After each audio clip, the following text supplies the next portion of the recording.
Praise the lord, హల్లెలూయా. బాగున్నారా? మరొకసారి దేవుడిచ్చిన అవకాశం బట్టి దేవుని వందనాలు చెల్లిస్తున్నాను. మరి కొంచెంసేపు ఆలస్యమైంది, కొంచెంసేపులో మరి మీరు అనేక మంది మరలా అవర్ ఆఫ్ ప్రేయర్ ఏమైందని అడుగుతున్నారు. క్షమించండి, కొంచెం ఆలస్యమైంది. ఏమైనప్పటికీ దేవుడు తన కృపను చూపించి మనకి మరొకసారి తన వాక్యం వినటానికి దేవుడు సహాయం చేస్తున్నాడు. మరి మీ అందరూ తెలిసినట్లు అవర్ ఆఫ్ ప్రేయర్ కార్యక్రమం ద్వారంగా మీరు ఆత్మీయంగా ప్రార్థనలో, శ్వాసములో, దేవుని ఎదుట భయభక్తులతో మీరు ఎదిగి ఫలించి ప్రభు చిత్తములు స్థిరపడాలనే ఉద్దేశంతోనే ఈ కార్యక్రమం చేస్తారు. ఈ కార్యక్రమంలో ముఖ్యమైన గురి ఏంటంటే మీ ప్రార్థన జీవితాన్ని దేవునికి ఇష్టమైన సారంగా మళ్లించాలి అన్న ఆశతోనే ఈ కార్యక్రమాలు మరి అనుదినము మీ మధ్య తీసుకొస్తున్నాం. కానీ ఈ కార్యక్రమం మనము దేవుడి మహాకృప వల్ల పాత నిబంధన ముగించింది, కొత్త నిబంధనలు కూడా యేసుప్రభు గురించి రాసిన 4 సువార్తలు కూడా మరి ముగించబోతున్నాయి. మరి మీ ప్రార్థన జీవితంను మీరు ఏమైనా మార్చుకున్నారా? ఈ కార్యక్రమాల ద్వారంగా మీరు ఎలాగ ప్రార్థించాలి, మీరు ఎలాగ దేవుని ఎదుట దేవుని సన్నిధిలో మీరు మీ ప్రవక్తన అవనవండి, మీ ఏమంటే ప్రభు పట్ల ఉన్న మీకు ఉన్న ఒక గ్రహింపు అవనవండి, దాంట్లో ఏమైనా మార్పు ఉందా? దయచేసి ఆ విషయాలు మాకు తెలియపరచండి. ఎందుకంటే ఈ కార్యక్రమాల ద్వారంగా మేము మిమ్మల్ని ఆత్మీయంగా మిమ్మల్ని స్థిరపరచాలి, దేవుని వాక్యానుసారంగా మిమ్మల్ని ప్రభు స్వరూపంలో సరిదిద్దాలి అన్న ఆశతో చేస్తాం. ఇక్కడ జోసెఫ్ ప్రకాష్ వాక్యం ఎంత చెప్పగలడు, లేకపోతే కెమెరా మేము ఎంత బాగా తీయగలము, లేకపోతే మేము ఎంత బాగా ఇక్కడ ప్రోగ్రామ్స్ ఇవ్వగలం కాదు. కానీ ప్రభువు చేయమన్నాడు, ప్రభువు చేయమనివి ప్రభు చిత్తములు చేయాలని ఆశిస్తున్నాం. మరి మీరు ఈ కార్యక్రమాలను మాటల్లో అవర్ ఆఫ్ ప్రేయర్ దేవుడు ఇచ్చే మాటలు విని మీరు దాని ప్రకారం గైకుంటున్నారా? దాని ప్రకారం మీరు మీ ప్రార్థన జీవితంని స్థిరపరచుకుంటున్నారా? లేకపోతే దయచేసి మరలా దేవుని నామంలో మిమ్మల్ని హెచ్చరిస్తున్నాను, దేవుని నామంలో మిమ్మల్ని వేడుకుంటున్నాను, మీరు మీ ప్రార్థన జీవితాన్ని ప్రభువుకి అంకితం చేయండి. ఎందుకంటే ప్రార్థన జీవితము అనేది ఇది ఒక దినం చేసేది కాదు, అనుదినము అనుక్షణము ప్రభు సన్నిధిలో. ఈ కార్యక్రమం టైటిల్ ఏంటంటే తెలుసండి, అవర్ ఆఫ్ ప్రేయర్. ఒక్క గడియ ప్రభు అంటాడు పేతురు, కనీసం మీరు ఒక గడియ ఉండి ప్రార్థన చేయలేకపోయారా? అలాగా మీరు ఒక గడి అయినా ఒక గంట సేపు అయినా రోజుకి మీరు ప్రార్థన చేయగలుగుతున్నారా అనేది పరీక్షించుకోండి. మరి ఈ కార్యక్రమం ముందుకు వెళ్ళకముందు చిన్న ప్రార్థన. పరిశుద్ధమైన తండ్రి దయగల ప్రభువా, మరొకసారి పాసనలోకి వస్తున్నాను. నేను ఏ పాటి వారేమోనైనా నీ విస్తారమైన కృపను చూపించి, నీ విస్తారమైన దీవెన, నీ విస్తారమైన ఆశీర్వాదం, నీ విస్తారమైన నైనా దేవా నీ హస్తమును, నీ ప్రేమను మా మీద చూపించి మమ్మల్ని బలపరుస్తూ, దినములు భయంకరంగా ఉంటున్నప్పటికీ మమ్మల్ని స్వస్థపరుస్తూ, నీ క్షేమములోకి నువ్వు ఇచ్చే ఆరోగ్యం ఉన్నాను, నువ్వు ఇచ్చేనైనా కనికరములు మమ్మల్ని ఎదుగుతానికి సహాయం చేస్తున్నందుకు వందనాలు తండ్రి. నన్ను సులువు చోట మరుగుపరచిన నీ మాటలో నాకు దయచి, నీ చిత్తములో ఉన్న అయ్యా ప్రసంగము నాకు దయచి, ఎలాగ నేను నిన్ను మెప్పించాలో, ఎలాగ నేను నిన్ను కొనియాడాలో నాకు నేర్పమయ్యా, మాకు నేర్పు నాయన. ఈ సమయాన్ని ఆశీర్వదించండి, ప్రతి అపవాద క్రియలు లయపరచమని యేసు నామములో అడుగుచున్నాం తండ్రి, ఆమేన్. మరి ఈరోజు మనము 5వ మాటగా యోహాను సువార్త 19వ అధ్యాయము 28వ వచనం చూద్దాం. 5వ మాటగా యోహాను సువార్త 19వ అధ్యాయము 28వ వచనం. అటు తర్వాత సమస్తమును అప్పటికే సమాప్తమైనదని యేసు ఎరిగి లేఖనము నెరవేరునట్లు నేను దప్పికొనుచున్నాను. ఇక్కడ చూసినట్లయితే లేఖనము నెరవేర్చు కోసము నేను దప్పికొనుచున్నాను అని ప్రభు మాట్లాడుతాం మనం చూస్తున్నాం. 4వ మాటగా మనం చూస్తున్నాం, నిన్నే చూసాను, నేను గమనించాం ఏంటంటే ఏలీ ఏలీ లమా సబక్తానా, నా దేవా నీ ఏల చేయి విడిచితివి. యేసు ప్రభు కల్వరి శిలువలో 4వ మాటలని తన తండ్రిని దేవుడని పిలిచాడు. దాని ముందు ఎక్కడ అపోస్తల గ్రంథముల్లో మీరు యోహాను సువార్తల్లో ఎక్కడ కానీ యేసు ప్రభు తన తండ్రిని దేవుడని పిలవలేదు.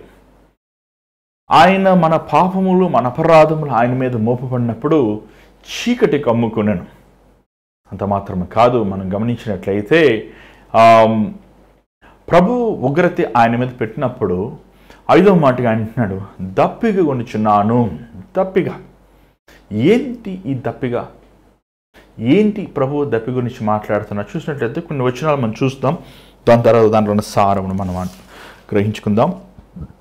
మొదటిసారిగా సిలువలో యేసు ప్రభు మత్తయి 27:34లో, మార్కు 15:23లో ప్రభు నేను దప్పిగొనుచున్నాను అనే మాటని, లేకపోతే ప్రభువుకి వారు ఆ ద్రాక్షరసం ఇస్తున్నట్టు మనం చూస్తున్నాం. ఒకసారి చూడండి, మత్తయి 27వ అధ్యాయం 34వ వచనం ఒకసారి చదవరా? మీరు కూడా బైబిల్లో చూడండి, లేకపోతే ఆలకించండి. చేదు కలిపిన ద్రాక్షారసమును ఆయనకు త్రాగనిచ్చిరి గాని ఆయన దానిని రుచి చూచి త్రాగనొల్లకపోయాను. ఓకే. అలాగే మార్కు 15:23 ఇదే సంగతిని మరి పేతురు కూడా రాస్తా మనం చూస్తున్నాం. అంతటా బోలము కలిపిన ద్రాక్షారసం ఆయనకి ఇచ్చిరి గాని ఆయన దాన్ని పుచ్చుకొనలేదు. ఏమంటే బోనం అనేది ఇట్స్ పాయిజన్, అది మత్తు కలిగి చేసి, అలాగే అది విషం. అది తీసుకున్నప్పుడు అది వారు నొప్పి తెలియకుండానే చనిపోతారు. కానీ యేసు ప్రభు అది తీసుకోలేదు. ఏమంటే ఈరోజు చాలామంది సూసైడ్ చేసుకుందామా అంటుంటా. సూసైడ్ చేసుకోవచ్చా? సూసైడ్ చేసుకోకూడదు. సూసైడ్ కూడా దేవుని ముందు ఏమంటే ఆత్మహత్య కూడా దేవుని ఎదుట నేరమే. అది ఏమంటే హత్యకి గుర్తు. అలాగే రెండోసారి ప్రభుకు ద్రాక్షారసం ఇవ్వబడింది, ఆయన అది తీసుకోలేదు. చూడండి, లూకాసు సువార్త 23వ అధ్యాయము 26వ వచనం మనం చూద్దాం.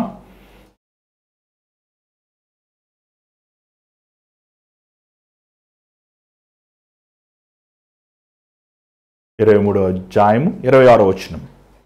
వారు ఆయనను తీసుకొని పోవచ్చుండగా పల్లెటూరు నుండి వచ్చుచున్న కురేనీయుడైన సీమోనను ఒకని పట్టుకొని యేసు వెంట సిలువను మోయుటకు అతని మీద దానిని పెట్టిరి. 23 లూకాసు సువార్త 23:26 చదువుతున్నారండి మీరు? మనం చూసినట్లయితే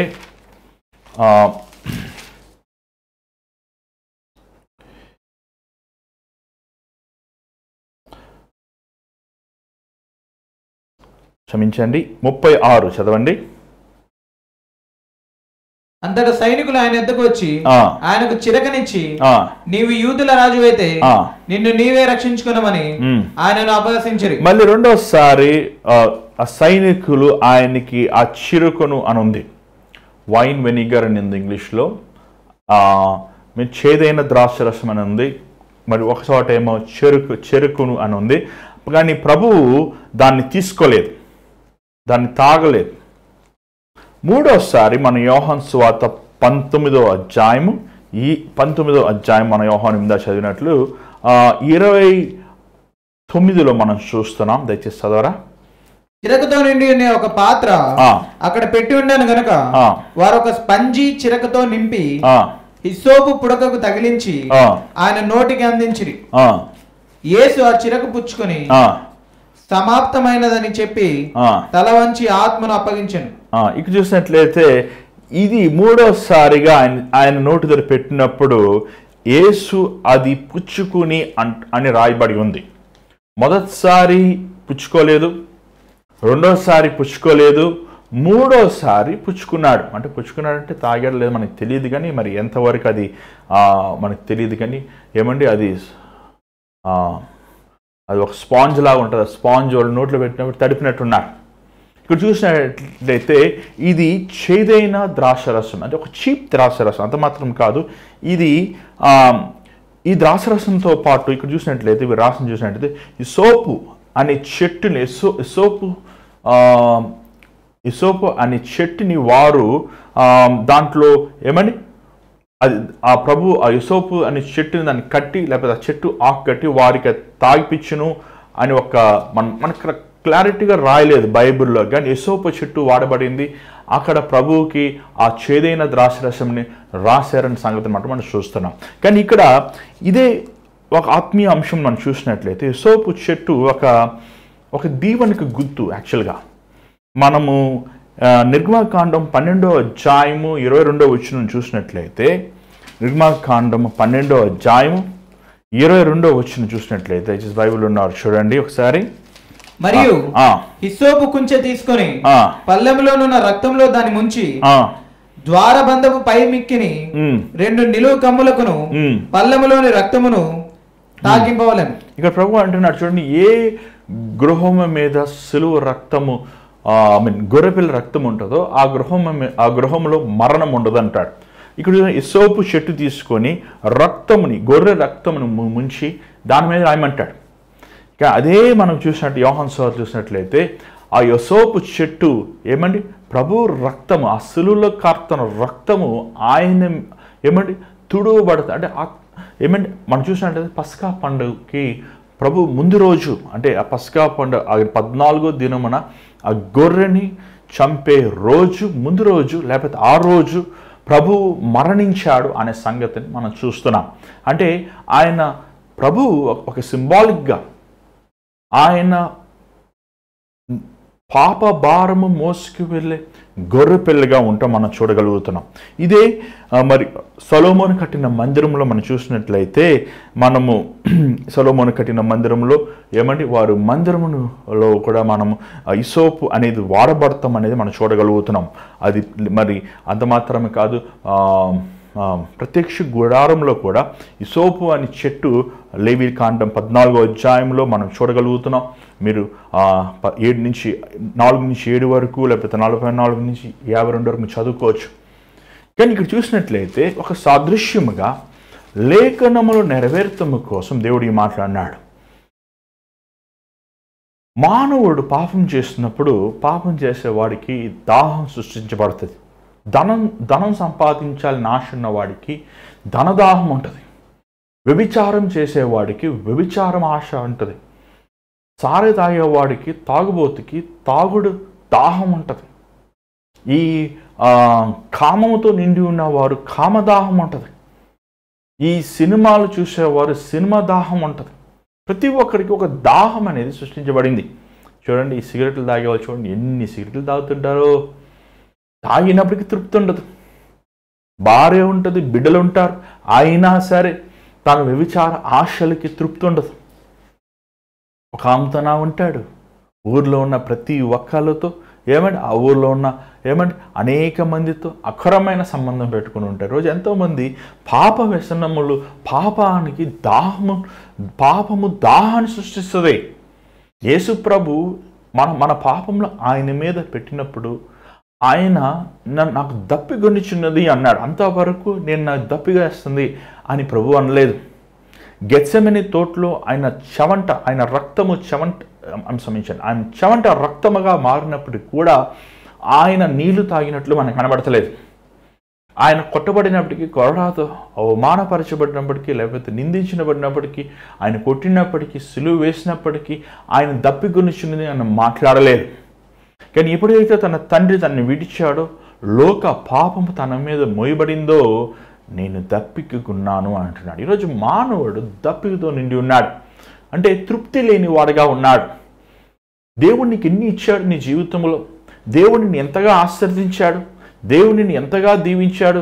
ఏమంటే చూడండి, అరే నాకు ఏదో ఒక వాహనం ఉందే అని సమాధానం ఉండదు.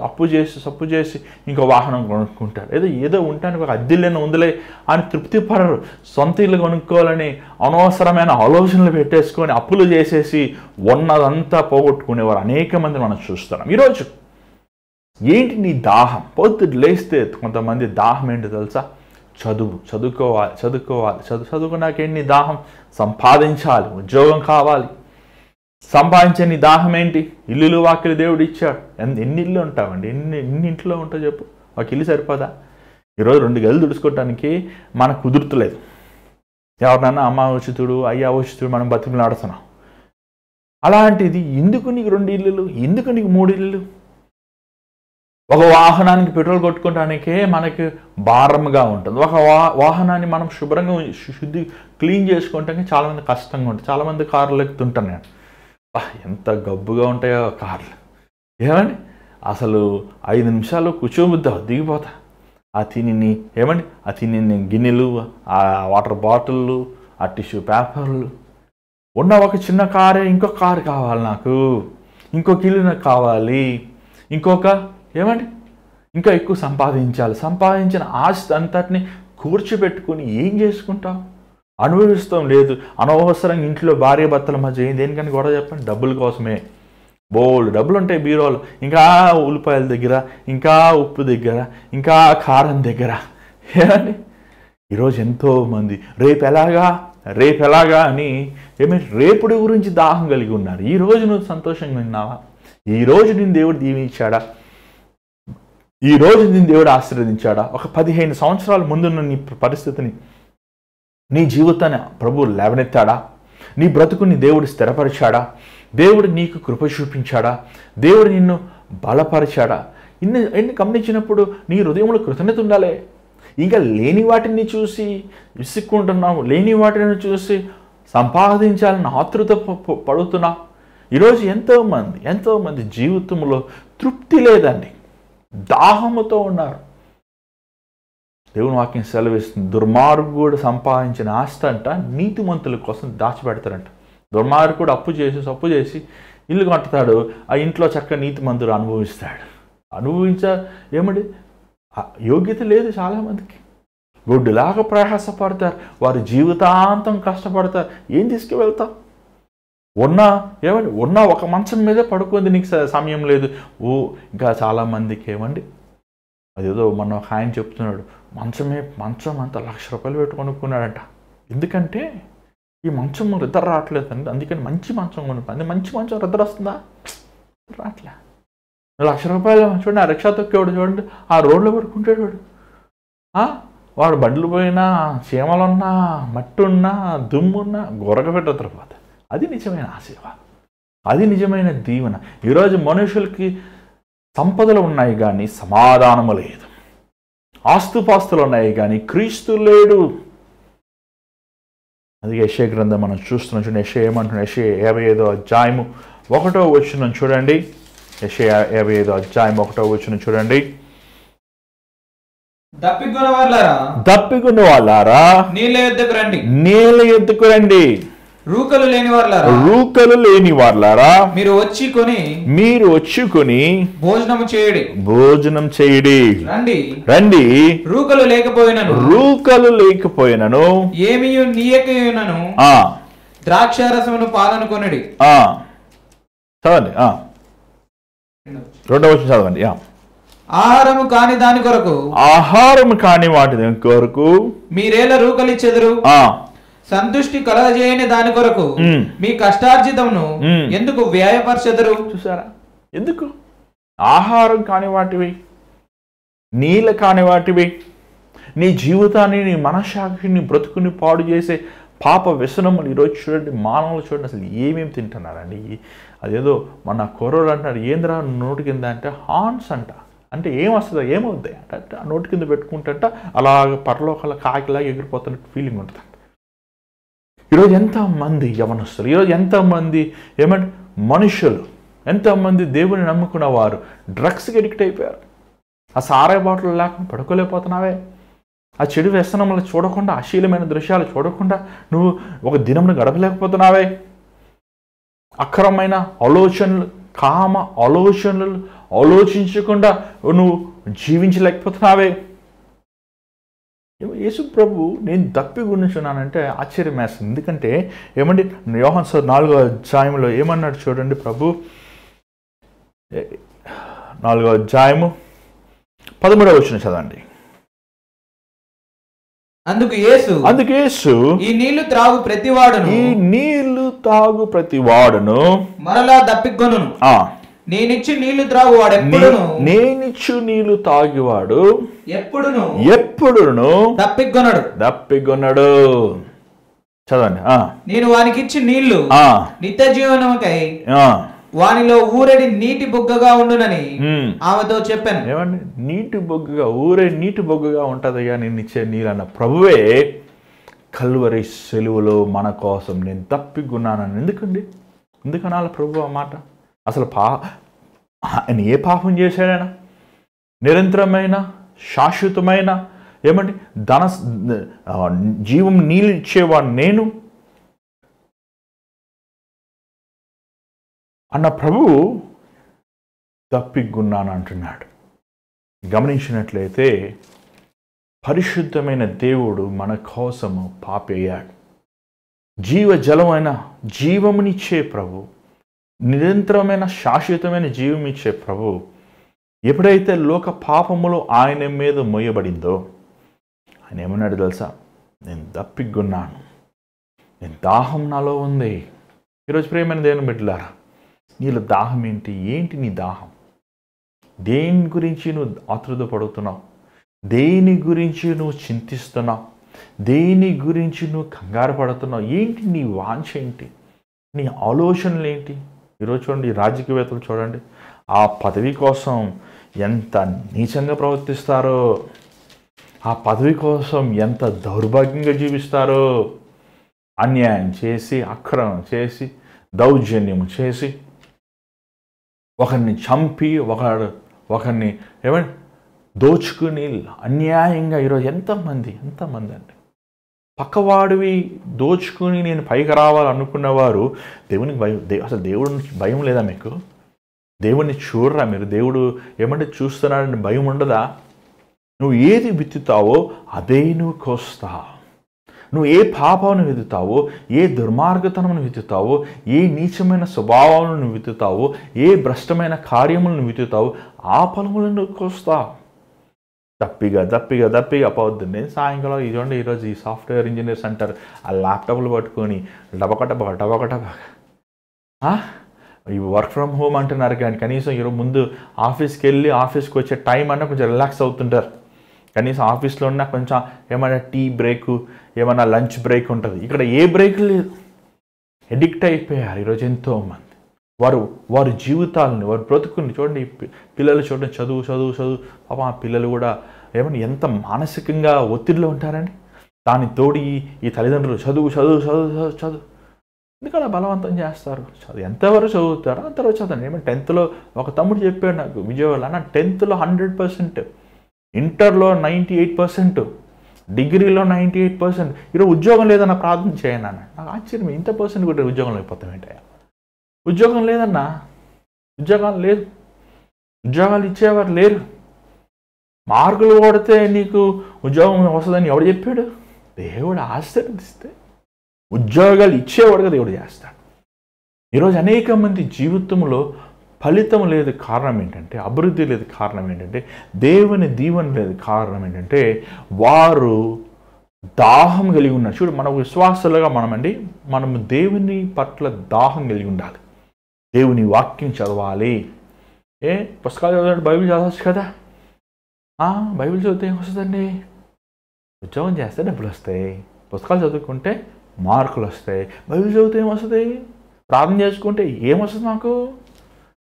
ప్రార్థన చేసుకుంటానికి టైం లేదు, బైబిల్ చదువుకుంటానికి టైం లేదు, దేవుని విషయాలు ధ్యానిస్తానికి మనకు టైం లేదు, దేవుని కోసం బ్రతుకుతానికి మనకు టైం లేదు. అందుకే ఏముంది, ఈరోజు చూడండి 30 సంవత్సరాల చచ్చిపోతున్నారు, 40 సంవత్సరాలకు హార్ట్ అటాక్ వచ్చేస్తుంది, 60 సంవత్సరాలకే ఏమంటే మట్టితో కలిసిపోతున్నారు.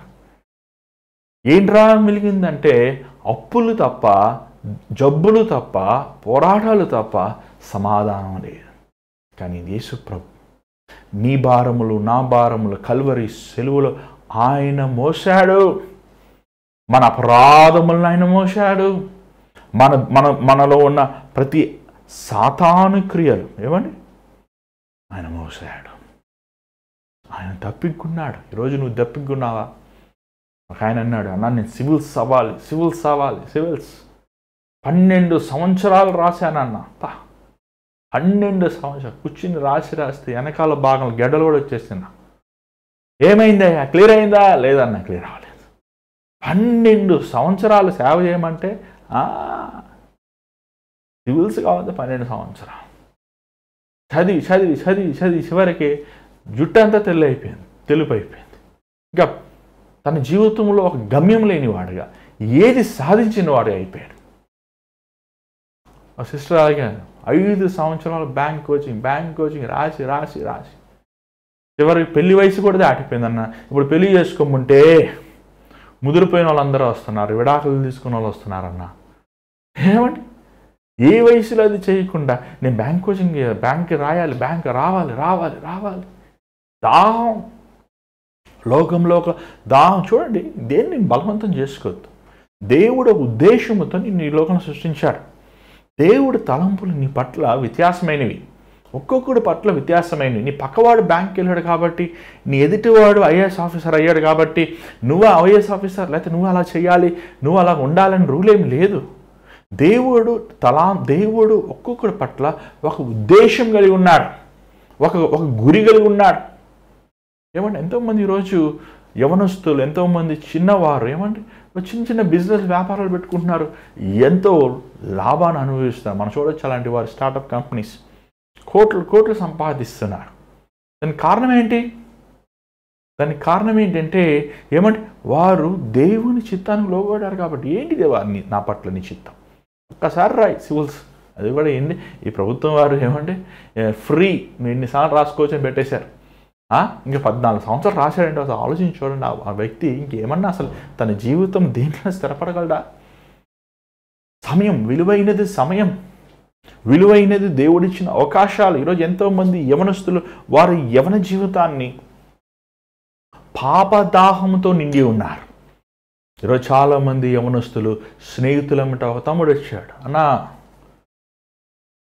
నా కోసం నువ్వు ప్రార్థన చేయాలి. ఏమైందయ్యా అన్న? ఫ్రెండ్స్తో తిరిగి నాన్నగారు అమ్మగారు ఇచ్చిన డబ్బులు, ఇంట్లో డబ్బులు కొట్టేసి స్నేహితులతో తిరిగితే వాళ్ళతో పాటు నాకు కూడా నేర్చుకున్నాను, ఏంటంటే తాగుతో నేర్చుకున్నాను. ఈ 5-6 సంవత్సరాలు లివర్ ఫుల్గా ఇన్ఫెక్ట్ అయిపోయిందన్న. డాక్టర్స్ హోప్ లేదంటున్నారు. ఏం చేయాలి? ఎంతయ్యా నీ వయసు? 30 సంవత్సరాలే. 30 సంవత్సరాలకి నీ జీవితం అయిపోయింది. ఇంకెందుకు బ్రతికి ఏం చేస్తాడు అతను? పెళ్లి చేసుకుని ఏం చేస్తారు? అలాంటి పెళ్లి చేసుకుంటే ఏం చేస్తారు? ఈరోజు అంతమంది అర్థం కావట్లేదు. పాపముతో, పాప కార్యములతో, పాపం ఇచ్చే ఏమంటే ఆ దాహంని తీర్చుకోవాలని వారు మరలా అవిధేయత చేస్తూ దేవునికి దూరం అయిపోతున్నారు. చూడండి, దేవుడు కల్వరి శిలువలో యేసు ప్రభు మన పాపము కోసం ఆయన బలయ్యాడు కాబట్టి ఆయన ఏమంటే పాపములకు వచ్చే మరణంని కూడా ఆయన మింగివేశాడు. యేసు ప్రభు నమ్ముకుంటే ఏమొస్తుందని అడుగుతున్నాం. యేసు ప్రభు నమ్ముకుంటే పాప క్షమాపణ ఉంటుంది. దాని తోడు నీ జీవితము, లేకపోతే నీ బ్రతుకు, లేకపోతే నీ బంధకం అనండి. ఈరోజు ప్రతి ఒక్కరికి ఒక బంధకం ఉంది, నీకు తెలుసు. ఒక తమ్ముడు వచ్చాడు విజయవాడలో, అయ్యా అన్న అవసరం ప్రార్థన చేసి ఏడు చేస్తున్నాడు, తలెత్త పైకి చూపించలేకపోతున్నాడు. ఏంటి అయ్యా అన్న? అశ్లీలమైన దృశ్యం, రోజంతా అశ్లీలమైన దృశ్యాలు చూస్తుంటాను, అసలు ఇంకే పని చేయలేను, ఏమి చేయలేను, ఒక స్త్రీని నేను అసలు పరిశుద్ధంగా చూడలేను. ఎంత భయంకరం అండి, అసలు ఎంత భయంకరం. ఈరోజు సాతాను ఒక్కొక్కరిని వలేసి పెట్టాడు.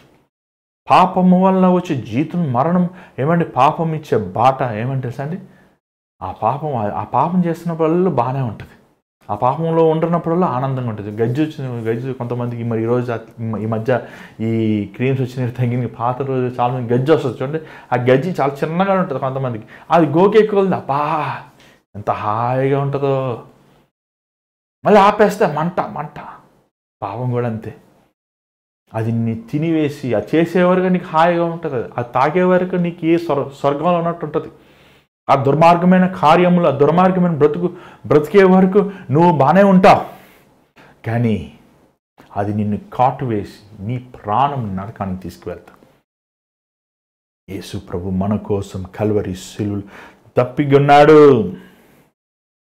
ఆయన వారు ఇచ్చిన ఆ మత్తు తీసుకుని లేకపోతే చచ్చిపోవాలి అని ఆశపడలేదు, కానీ లేకపోతే ఆత్మహత్య చేసేసుకోవాలి, త్వరగా తాగేసి నేను ఇంతతో ఏమండి నా జీవితాన్ని ముగించుకోవాలి అని తొందరపడలేదు. కానీ ఆ బాధ సర్వము, పాపముకు వచ్చిన ప్రతి యాగంని, వేదనని, బాధని ఆయన అంతము వరకు మోసాడండి. ఈరోజు నీ వ్యసనముల నుంచి విడుదల ఇవ్వగలిగిన వాడు యేసు ఒక్కడే. దీంట్లో ఏముంది? సిగరెట్ తాగితే దీంట్లో ఏముంది సారే తాగితే, దీంట్లో ఏముంది ఈ అశ్లీలమైన దృశ్యాలను చూస్తే, దీంట్లో ఏముంది ఈ వ్యభిచారం, ఈ అక్రమైన సంబంధములు ఉంటే, దీంట్లో ఏముంది ఈ పాప వ్యసనముల్లో కొనసాగి ఉంటే, దీంట్లో ఏముంది ఈ దొంగతనం చేస్తే, దీంట్లో ఏముంది ఈ మోసం చేస్తాను అనుకుంటున్నావా? ఇదిగో దినదినమకి నీ పాపం ఎదుగుతుంది. అది నిన్ను కాటువేసి నీ ఆత్మని నరకాన్ని తీసుకువెళ్ళిపోతుంది. జాగ్రత్త సుమా. నీ దాహాన్ని నువ్వు దాహంగా ఉన్నప్పుడు నువ్వు తాగాల్సింది ద్రాక్షరసం కాదు కానీ, లేకపోతే ఆ చెడు వ్యసనాలతో నీ హృదయాన్ని నింపుకుంటా కాదు కానీ, నీ హృదయానికి కావాల్సింది యేసు ప్రభు రక్తం. యేసు ప్రభు రక్తం సకల పాపములను కొట్టివేయను, సకల అపరాధములను తుడిచివేయను. ఆయన పొందిన గాయముల ద్వారంగా మనకి స్వస్థత. చాలామంది అనుకుంటున్నాడు కడుపు నొప్పి తలపోటని. కడుపు నొప్పి తలపోటు స్వస్థతలు జరుగుతాయండి. అవి డిఫాల్ట్కి వచ్చేస్తాయి. దాని గురించి మనం వరి అవ్వసం లేదు. అన్నిటికంటే గొప్ప స్వస్థత ఏం తెలుసా? నీ హృదయంలో ఉన్న పాపం అనే జబ్బు నుంచి విడుదల, నీ బంధకముల నుంచి విడుదల పొందుతాం, నీ చెడు వ్యసనముల నుంచి, నీ దుర్మార్గమైన కార్యముల నుంచి నువ్వు జయం పొందుతామే. అది గొప్ప రక్షణ. ఆయన పొందిన గాయం ద్వారా మనకి స్వస్థత. ఈరోజు దేవుడు నీ దేహంని ముట్టాలని ఆశిస్తున్నాడు, అన్నిటికంటే నీ హృదయాన్ని ముట్టాలని ఆశిస్తున్నాడు, అన్నిటికంటే నీ ఆలోచన. మానసికమైన, ఎంతోమంది మానసికమైన జబ్బులతో ఉన్నారండి. ఒక తమ్ముడు అన్నాడు, అన్న మా ఇంట్లో అందరికీ బైపోలార్ అన్న, అందరికీ మెంటల్ డిప్రెషన్, యాంగ్జైటీ ఇష్యూస్, ఒత్తిడి వచ్చేస్తుందన్న. ఒత్తిడి మా నాన్నగారికి అదే ఒత్తిడి, నాకు ఒత్తిడి. ఆ ఒత్తిడికి బీపీ వచ్చేసినప్పుడు బ్లడ్ ప్రెషర్ హై వెళ్ళిపోతుందన్న. యేసు ప్రభు పొందిన గాయముల ద్వారంగా నీ మైండ్లో ఉన్న ప్రతి ఆలోచనని విడుదల చేయగలిగిన వాడు, స్వస్థపరచగలిగిన వాడు, పరిశుద్ధపరచగలిగిన వాడు, బాగు చేయగలిగిన వాడు. ఇదిగో నేను తప్పిగొనుచున్నాను అన్నప్పుడు, ఈరోజు నువ్వు ఏ తప్పిగొనుతున్నావో, ఆ సారే తాగకపోతే నువ్వు ఎలాగ దాహం కొన్నావో, ఆ చెడు కార్యం చేయకపోతే ఎలాగ ఆ పాప వ్యసనముల కోసం ఆతృత పడుతున్నావు, యేసు ప్రభు ఆతృతని, ఆ స్థితిని ఆయన కల్వరి శిలువలో అనుభవించాడు. కానీ ఆయన దాన్ని జయించాడు. ఇదిగో నేను లోకముని జయించి ఉన్నాడు అన్నాడు ప్రభు. ఆయన జయించాడు. జయించిన వాడు, ఓడిపోయినవాడు కాదు యేసయ్య. మరణించి సమాధిలో పెట్టబడినవాడు కాదు, ఆయన మృత్యుని జయించాడు. ఆయన 3వ దినం పునరుద్ధానుడయ్యాడండి యేసయ్య. ఆయన జయించిన ప్రభువు, సజీవుడైన, ఈ రోజుకి ఆయన నివసించేవాడు, మన మధ్య ఉండి మనతో మాట్లాడేవాడు, మనల్ని బలపరిచేవాడు, మనల్ని స్థిరపరిచేవాడు, మనల్ని యోగ్యమైన వారిగా తీసేవాడు. Is not a dead god. చచ్చినవాడు కాదండి యేసయ్య. ఈయన జీవించేవాడు. తండ్రి కుడి పార్శ్వన కూర్చొని మన కోసం విజ్ఞాపన చేసే గొప్ప ప్రభు యేసయ్య. అంత గొప్ప ప్రభువుని పెట్టుకొని ఏంటి మన ఆలోచనలు, ఏంటి మన స్థితి, ఏంటి మన కలవరములు? చూడు, నీ వ్యసనములు, నీ పోరాటములు, నీకున్న బంధకములు. ఒక తమ్ముడు అన్నాడు, అన్న నాకు ఒక బంధకం ఉంది, మీతో చెప్పుకోవచ్చా? చెప్పాయా అన్న, నేను ఈ డ్రగ్స్కి అడిక్ట్ అయిపోయాను. ఏం డ్రగ్స్ అయ్యా అన్న? నాకు మా ఏరియాలో పిల్లలు తీసుకుంటుంటే, మా ఫ్రెండ్స్ తీసుకుంటుంటే, ఇదేదో తీసుకోరా అని ఇచ్చారన్న. అది వేసుకున్న దగ్గర నుంచి ఎక్కడో అలా తేలిపోతున్నట్టు ఉందన్న. చాలా నెలలు, చాలా 2-3 సంవత్సరాల వరకు దాన్ని వేసుకోలేక ఉండలేనన్న. ఆ మాత్రలు కొనుక్కోవాలని నేను చేయని దుర్మార్గమైన పని లేదన్న. ఎంతో భయంకరమైన పనులు చేశాను, కానీ ఒకరోజు దేవుడు నన్ను దర్శించాడన్న. ఆ రోజు నన్ను దేవుడు ముట్టినప్పుడు, ఆ రోజు నుంచి ఈ రోజు వరకు మరలా నేను ఆ మాత్రలు ముట్టలేదన్న. దేవుడు నన్ను మార్చాడన్న చెప్పినప్పుడు నిజంగా ఆశ్చర్యం వేసింది. ఏమంటే దేవుడు నీ డ్రగ్స్ నుంచి విడుదలవ్వగలిగిన వాడు. ఈరోజు ఎంతమంది ఈ ఐటీ సెక్టార్లో, ఈ సాఫ్ట్వేర్ ఇంజనీర్లు ఉంటున్నారు, ఈ పెద్ద పెద్ద యూనివర్సిటీ స్కూల్స్ అండి, పిల్లలు డ్రగ్స్కి అడిక్ట్ అయిపోయారు తెలుసా? డ్రగ్స్ వేసుకుంటున్నారు. తల్లిదండ్రులకి ఏమో పుస్తకాలు కొనుక్కోవాలి, మేము అది కొనుక్కోవాలి, ఇది కొనుక్కోవాలని చెప్పి భయంకరమైన మత్తుకి అలవాటైపోయిన, అసలు ఎంత భయంకరంగా ఈరోజు మన యవనస్తులు, మన బిడ్డలు ఉంటున్నారో మీరు గమనిస్తున్నారా? మనకు కావాల్సింది యేసయ్య. యేసు ప్రభు మన కోసం దప్పికున్నాడు. కానీ ఆ దప్పికిని పాపం వల్ల వచ్చే మరణముని మింగివేశాడు. ఓ మరణము నీ ముళ్ళెక్కడ? ఓ మరణమా నీ విజయం ఎక్కడ? పాపంని జయించిన వాడండి. ఎంతో భయంకరమైన లోకం. కానీ ఈ లోకములో ఒకవేళ మనము శోధనలో పడినప్పటికీ, మన బిడ్డలు మన కుటుంబంలో ఉన్న రక్త సంబంధులు శోధనలో పడినప్పటికీ, లేకపోతే మనం పడినప్పటికీ యేసు ప్రభు చెయ్యి చాచి లేవనెత్తగలిగిన వాడండి. ఆయన యోగ్యమైన దేవుడు, ఆయన ఉన్నతమైన వాడు. ప్రియమైన దేవుని బిడ్డలారా, ఈరోజు మీ జీవితం దేవునికి ఇవ్వండి. ఈరోజు మీ బ్రతుకు దేవునికి సమర్పించండి. ఈరోజు నీకు దేవుడు ఇచ్చిన కృపను, దేవుడిచ్చిన రక్షణను, దేవుడిచ్చిన తను గ్రహించుకుంటాని, తన చిత్తాన్ని గ్రహించుకునే ఆ జ్ఞానముని వ్యర్థముగా మేము పోనివ్వద్దు. వెనక్కి వాటిని మరిచి ముందు వాటికి పోవడం దేవుని వాటిని సెలవుస్తుంది. ఈ కొత్త సంవత్సరంలో దేవుని సన్నిధిలో మీరు ఒక తీర్మానం చేయండి. నిన్ను దేవునికి వేరుపరిచేవి ఏంటి? ఏమేమి కార్యాలు నిన్ను దేవుని నుంచి దూరపరుస్తున్నాయి? ఏమేమి కార్యాలు నిన్ను దేవుని సన్నిధి నుంచి నిన్ను త్రోసివేస్తున్నాయో ఆ కార్యముల నుంచి మీరు పారిపోండి. నీతి విశ్వాసమును వెతకండి, పరిశుద్ధతను వెతకండి. ఈరోజు నువ్వు ఏ తప్పికి ఉన్నావు, ఏంటో నీ దాహం నీకే తెలుసు బాగా. ఏంటో నీ దాహం? కొంతమందికి బిర్యానీ దాహం, కొంతమందికి రుద్రదాహం, కొంతమందికి ఇంకేంటండి, మీకే తెలుసు మీ దాహాలు ఏంటండి. ఆ దాహాలన్నీ ప్రభు మీద పెట్టండి.